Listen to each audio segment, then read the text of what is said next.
हरी हरी नजर आती है, हरी हरी नजर आती है। नौकरी लगती है तो पूछो मत, कितना जोश होता, कितना जुनून होता है। पंख लग जाते हैं उनके, पंख। अपने मोहल्ले वाले के, पड़ोसियों को, रिश्तेदारों से, सबसे ठोक ठोक के बोलते हैं कि तेरे को मालूम मेरी जॉब लग गई है। अगर कोई 1.5 साल बाद भी मिले तो वो चाहे पूछे या ना पूछे, हम उसको जरूर बताते हैं कि तेरे को मालूम मेरी जॉब लग गई है। हम छोड़ते हैं क्या? चुन चुन के बताते हैं कि मेरी जॉब लग गई है, मेरी जॉब लग गई है। लेकिन जॉब की असली कहानी तो जब समझ में आता है जब नौकरी 5 साल की हो जाती है, नौकरी 10 साल की हो जाती है। मैं कहता कि नौकरी की अगर प्योर सच्चाई जानना है तो आप उनसे जाकर मिले जो अभी अभी सरकारी नौकरी से रिटायर हुए हैं, और उनसे जाके पूछें कि नौकरी कैसी लगी। सभी दीवाने नौकरी के, मैं भी था, लेकिन मेरी है कि लगी नहीं।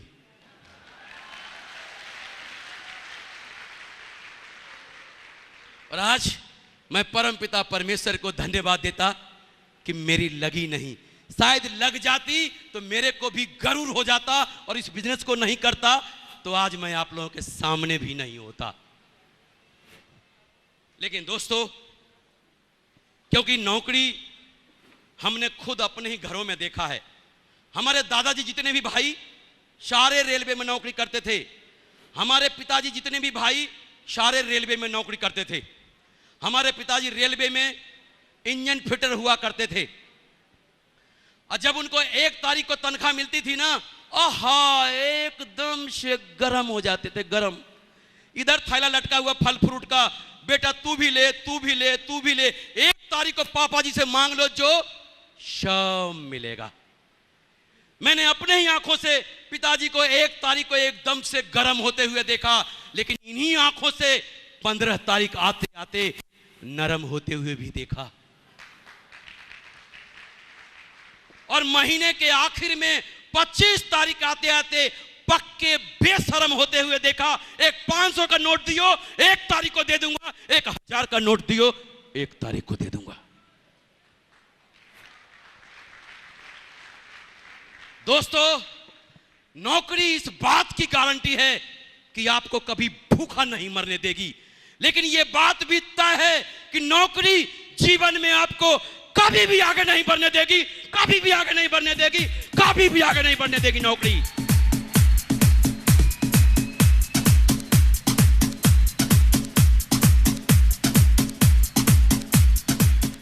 आज मुझे फक्र होता है इस बात का। और आज अगर मैं अपने अचीवमेंट की बात करूं, आज मेरा बेटा हिंदुस्तान में नेटवर्क मार्केटिंग के इतिहास में सबसे कम उम्र का डायमंड मिस्टर राकेश प्रसाद, 22 साल का डायमंड, 22 साल का डायमंड।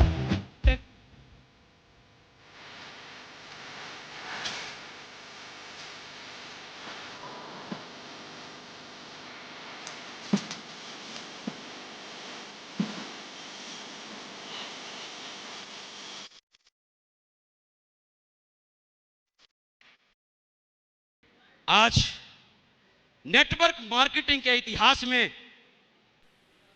अभी तक कोई बाप बेटा डायमंड नहीं था। देखना है, आज बाप बेटा डायमंड आपके सामने है।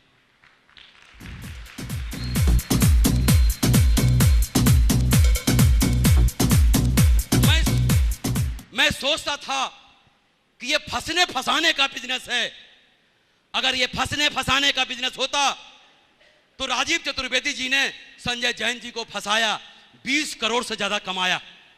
संजय जैन जी ने ओम प्रकाश जी को फंसाया, 16 करोड़ से ज्यादा कमाया।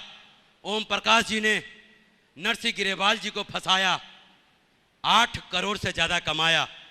नरसिंह गिरेवाल जी ने माधव जी को फंसाया, माधव जी ने विजयपाल जी को फंसाया, विजयपाल जी ने जसवीर जी को फंसाया, जसवीर जी ने पता नहीं किस किस को फंसाया। और इन लोगों ने मिलकर मुझे फंसाया। अगर फंसने फंसाने से किसी के घर की गरीबी मिट जाए, किसी के घर में खुशियां आ जाए और आने वाली पीढ़ियां सुरक्षित हो जाए, तो मैं ऊपर वाले से दुआ करता कि दुनिया में हर आदमी को फंसना चाहिए, हर आदमी को फंसना चाहिए, हर आदमी को फंसना चाहिए।